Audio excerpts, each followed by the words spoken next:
Gracias. Mi nombre es Mancuello Andrea, soy residente del tercer año del servicio de cardiología del Hospital Militar Central. En el día de la fecha vamos a dar inicio al ateneo bibliográfico que hace referencia a insuficiencia cardíaca y la utilización de los biomarcadores cardíacos para diagnóstico y seguimiento. Bueno, primeramente vamos a dar una introducción sobre la definición de insuficiencia cardíaca, que como todos sabemos, podemos encontrar distintos tipos dependiendo de la bibliografía que utilicemos. En el año 2021, la Sociedad Americana de Insuficiencia Cardíaca publicó una que hace referencia al síndrome clínico causado tanto por una anomalía cardíaca estructural y o funcional, que son corroborados por biomarcadores cardíacos elevados, más precisamente por niveles elevados de efectivo natriurético y o evidencia de congestión tanto pulmonar como sistémica. Basándonos en la fisiopatología de la insuficiencia cardíaca, del deterioro crítico del ventrículo izquierdo, vamos a hacer referencia a las distintas causas que podemos encontrar de esta afección. Por un lado, tenemos el daño miocárdico crítico de forma aguda, como por ejemplo se produce en el infarto agudo del miocardio.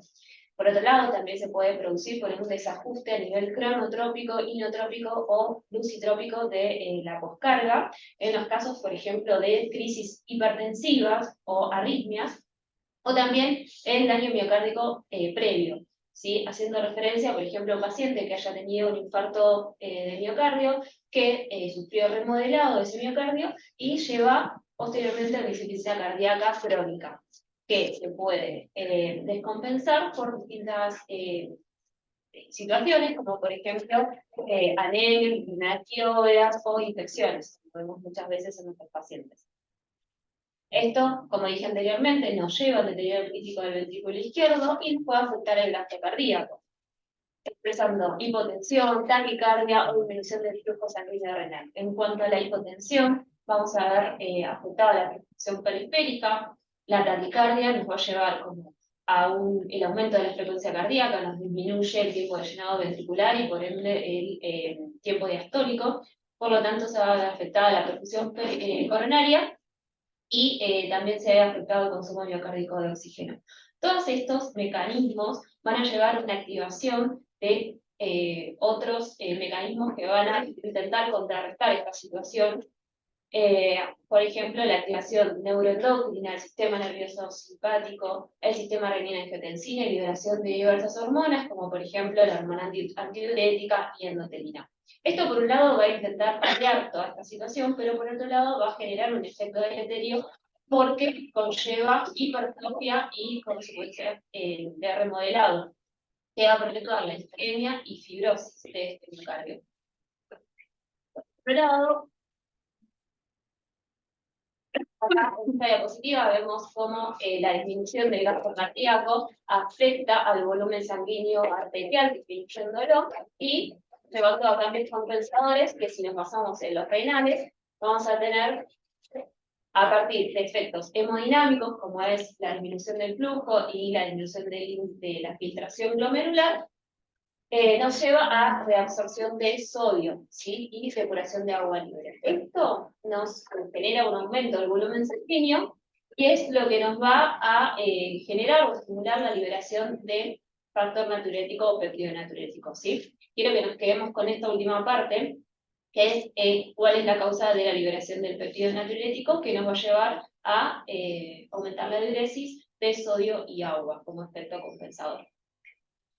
Bueno, en cuanto a la epidemiología, la insuficiencia cardíaca, sabemos que un 2% de la población adulta se representa en los países desarrollados, que del 10 al 20% afectan a los mayores de 70 años, que representa más del 2% del gasto sanitario, por lo cual es una condición importante a tratar. Y por otro lado, que la incidencia total y la prevalencia aumentó relacionados con el envejecimiento de la población. En cuanto al diagnóstico, primero nos paramos con la sospecha de insuficiencia cardíaca, basándonos en los factores de riesgo, en la presencia de signos y síntomas del paciente y, por ejemplo, hallazgos a nivel del electrocardiograma. De esta manera nos llevaría a un dosaje de los biomarcadores. Podemos tener en cuenta al NT-proBNP con un valor mayor o igual a 125 picogramos por mililitro, o por otro lado también al BNP, mayor a 35 picogramos por mililitro.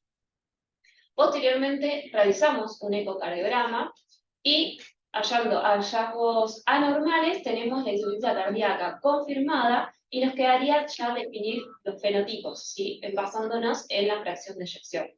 Entonces podemos tener de esta manera insuficiencia cardíaca de tipo con fracción preservada, mayor al 50%, reducida entre 41 y 49 y reducida de menos de 40%.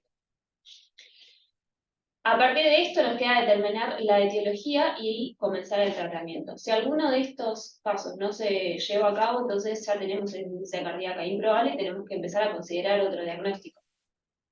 Lo que decíamos anteriormente, sí, en cuanto a la clasificación, porque dependiendo qué parámetro utilicemos, podemos clasificarlo de distintas maneras. Basándonos en la FEI, tenemos reservada, el paciente va a tener signos y síntomas, preservada, signos y síntomas, con una FEI mayor o igual a 50, y anormalidades cardíacas estructurales, y el aumento de los péptido-natriuréticos. En la levemente reducida, también signos y síntomas, acompañado de una FEI de 41-49 y la reducida de menor a 40%. Por otro lado, en esta diapositiva vemos la comparación de los distintos tipos o estadios, en realidad, de insuficiencia cardíaca, según lo tomemos de la AJA o de la Sociedad de Insuficiencia Cardíaca de New York. En la AJA los clasifica de la A a la D. En el estadio A nos habla de un alto riesgo de insuficiencia cardíaca, pero sin enfermedad cardíaca estructural ni sintomatología, o sea que tenemos pacientes solamente con factores de riesgo. El estadio B nos habla ya de factores de riesgo, pero acompañados de una cardiopatía estructural, sin signos ni síntomas. Y el estadio C, una enfermedad cardíaca estructural acompañada de factores de riesgo, ya con síntomas expresados de insuficiencia cardíaca, y en el estadio D, ya refractario, que requiere mayores intervenciones. Por otro lado, la clasificación de la NIJA, que es funcional, tenemos el estadio 1, sin limitación para la actividad física del paciente. La actividad física habitual no nos causa síntomas.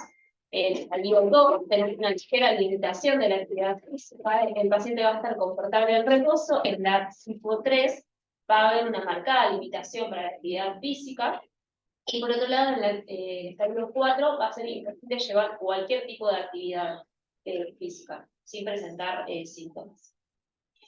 Bueno, ahora vamos a hacer un paréntesis para hablar del péptido natriurético, que es una proteína.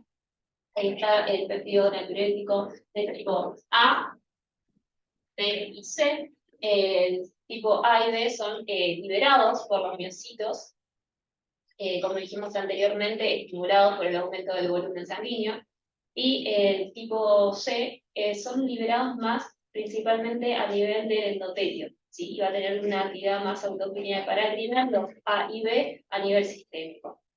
Estos, por un lado, van a tener actividad a nivel de los receptores, que también se clasifican en 3 tipos. Hay 2 que son funcionales y uno que es de aclaramiento o depuración.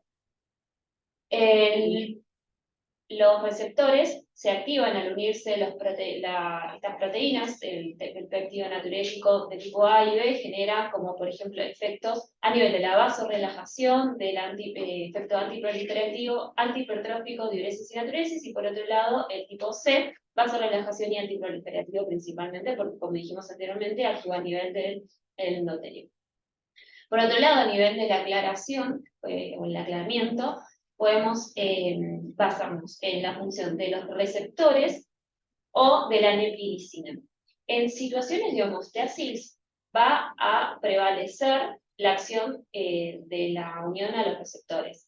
Pero en situaciones de sobrecarga, tanto de presión como de volumen, como de insuficiencia cardíaca, toma mayor importancia la acción de la neprilicina, que es una endopeptidasa que se une a estas proteínas y degradan su estructura y por ende su función.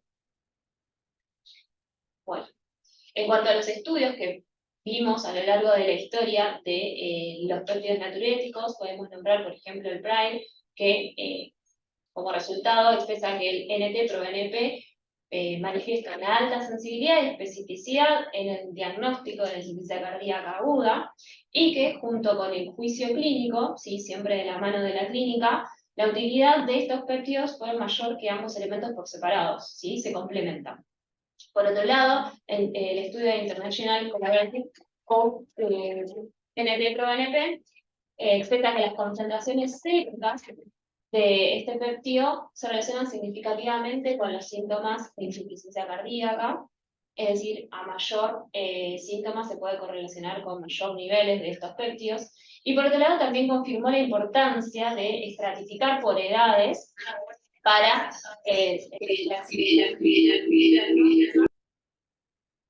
y por otro lado, que tenemos que tener en cuenta que un valor independiente de la edad, menor a 300 picogramos por mililitro, tiene alto valor predictivo negativo de insuficiencia cardíaca, o sea que nos serviría para poder descartarlo. Por otro lado, el IMPROVE mejoró los costos y el resultado superior, asociando al péptido natriurético a la evaluación diagnóstica en urgencias.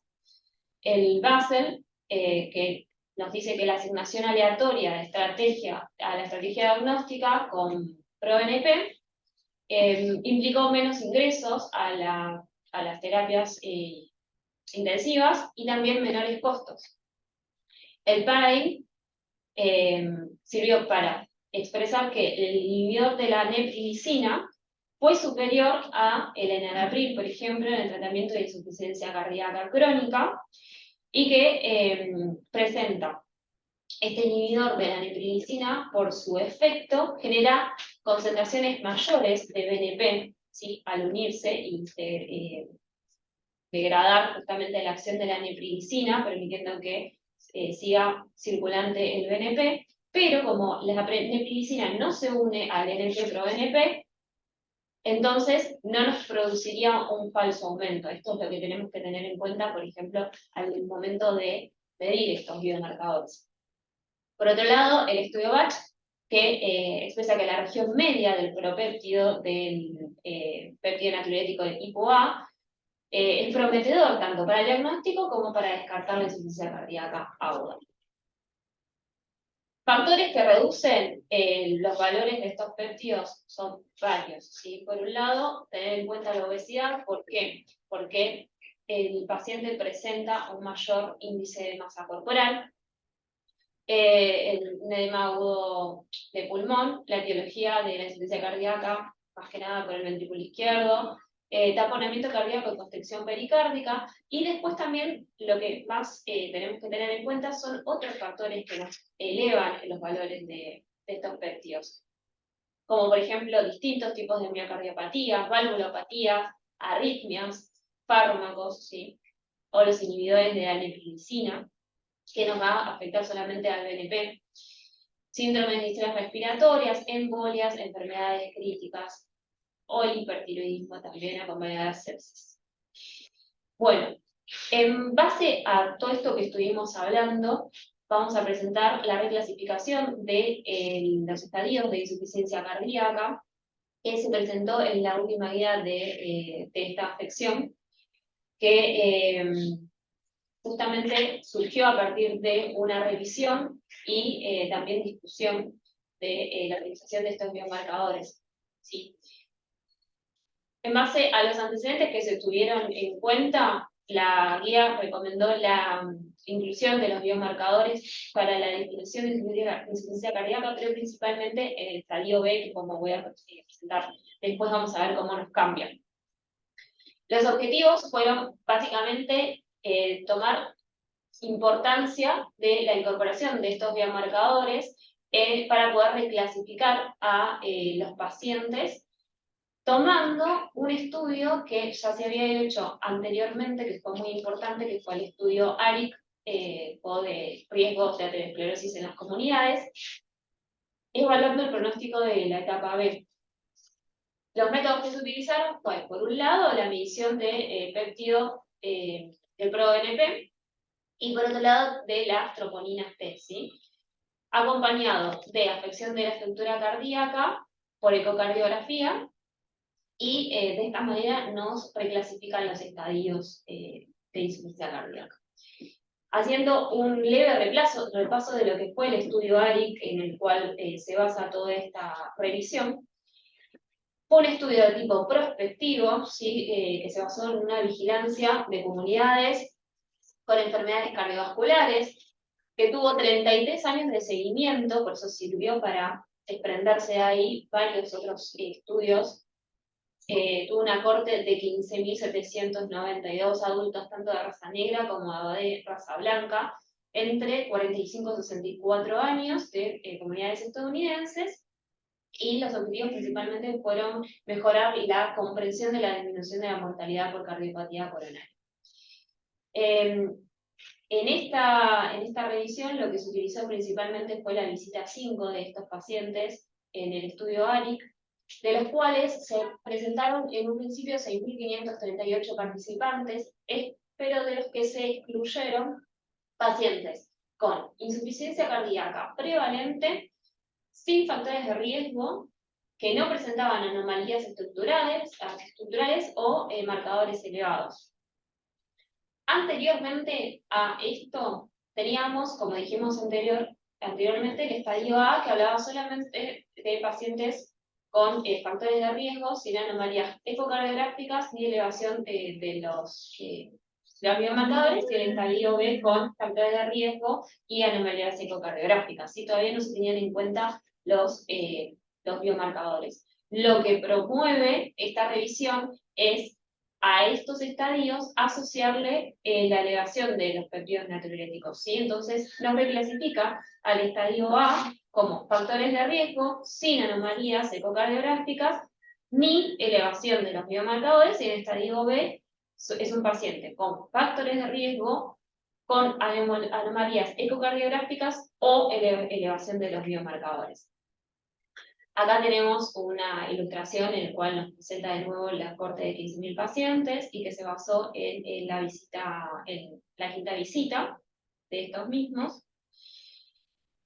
Y bueno, lo más importante, de estos 6.000 y pico pacientes que se presentaron en un principio, se hizo la exclusión y nos quedan 5.324 pacientes, ¿sí? En el cual los reclasificamos en el estadio A, que van a presentar biomarcadores negativos, ¿sí? Y los reclasifica el estadio A-NEW, que serían 998 pacientes, y dentro del estadio A, antes se incluía a los pacientes con biomarcadores positivos, pero a partir de todo este estudio, se los reclasifica como estadio B, ¿sí? Y fue una cantidad de pacientes de aproximadamente 1.123, o sea, un 21% de los pacientes que antes entraban en la categoría de estadios A pasan a ser estadio B de insuficiencia cardíaca. Y dentro del estadio B podemos subclasificarlos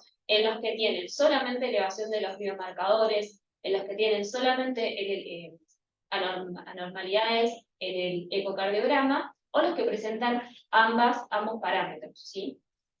De esta manera, entonces, nos reclasifica a todo el estadio B de insuficiencia cardíaca. En el gráfico de la derecha podemos ver cómo la incidencia de los biomarcadores nos eleva, tanto en la incidencia de la insuficiencia cardíaca, afectando la FEI de distintas maneras, ¿sí? Principalmente vamos a ver la diferencia en los que presentan aumento de los biomarcadores acompañados de anormalidades en el eco. En esta tabla lo que vemos es que el estadio B que presentan solamente biomarcadores elevados van a ser característicos de pacientes mayores, de masculinos y de raza blanca, con enfermedad coronaria, y que tienen una disminución o menor índice de masa corporal con con filtración de glomerular. Y por otro lado, que el estadio combinado, ¿sí? Tanto de las troponinas, de los biomarcadores junto con anormalidades en el eco, caracteriza a pacientes mayores en edad que presentan mayor hipertensión y por lo tanto uso de medicación para la hipertensión, diabetes, aumento del colesterol y también enfermedad coronaria. En esta otra tabla lo que vemos es cómo los distintos tipos de estadios están afectados, como por ejemplo el estadio A nuevo, tienen el menor índice de muerte por todas las causas, y tomando en cuenta los biomarcadores, cómo aumenta la incidencia de la muerte por todas las causas. En esta otra vemos cómo los parámetros ecocardiográficos se relacionan con la inclusión de los biomarcadores. Nos expresa que el estadio B de solamente parámetros ecocardiográficos afectados, junto con el combinado, va a presentar un aumento de la dilatación de las cavidades, por otro lado la disminución de la fracción de eyección, la motilidad de las paredes y también se asocia a valvulopatías, y cómo comparan los estadios del modelo anterior, principalmente el estadio A y B, con el nuevo modelo, ¿sí? Aumentando justamente todos estos parámetros, tanto insuficiencia cardíaca de nuevo como mortalidad por todas las causas. En esto, bueno, lo que vemos es en el eje de las ordenadas, el porcentaje de los biomarcadores, tanto como LT-proBNP como de las troponinas, pero relacionado con el eje de las abscisas, en el cual vemos los distintos grupos etarios y cómo se van a ver afectados, relacionados con el aumento de estos biomarcadores. Lo que sacamos en conclusión de acá es que en todos los grupos etarios van a tener aumentados el NT-proBNP mayormente en comparación con la troponina, ¿sí? Y los resultados de este estudio, lo que nos arroja es que aproximadamente un 81% de las personas se reclasificaron como nuevos en el estadio B. Por otro lado, que el 21% cumplieron criterios para biomarcadores elevados únicamente, que en comparación con el estadio A nuevo, el estadio B nuevo se asoció, como dijimos anteriormente, con mayor riesgo de insuficiencia cardíaca, incidente y también de riesgo de muerte. Que los biomarcadores del estadio B solo y el eco del estadio B solo se asociaron con mayor riesgo de insuficiencia cardíaca, mientras que el estadio B solo también se asociaron con un aumento de muerte, y los dos parámetros alterados, mayor riesgo de insuficiencia cardíaca y de muerte. También se desprende de una discusión que los pacientes con biomarcadores elevados pueden tener mayor beneficio con la modificación de los factores de riesgo en la prevención de insuficiencia cardíaca. El análisis SPRINT nos expresa que un control intensivo de la presión arterial entre los pacientes con altos niveles de biomarcadores cardíacos resultó en gran reducción del riesgo absoluto de insuficiencia cardíaca y también de la mortalidad, y un análisis de las canaglifosinas, inhibidor de la SGLT2, atenúa el aumento del péptido natriurético y las troponinas en los adultos mayores con diabetes tipo 2. Y en cuanto a las conclusiones, lo más importante es la incorporación de los biomarcadores basados en la normalidad nos reclasifica aproximadamente de 1 a 5 adultos mayores sin insuficiencia cardíaca prevalente al estadio B, lo cual es un gran porcentaje, y que la medición rutinaria de biomarcadores nos puede ayudar a identificar a personas con mayor riesgo de insuficiencia cardíaca, que a su vez pueden beneficiarse más de los esfuerzos de la prevención de esta afección.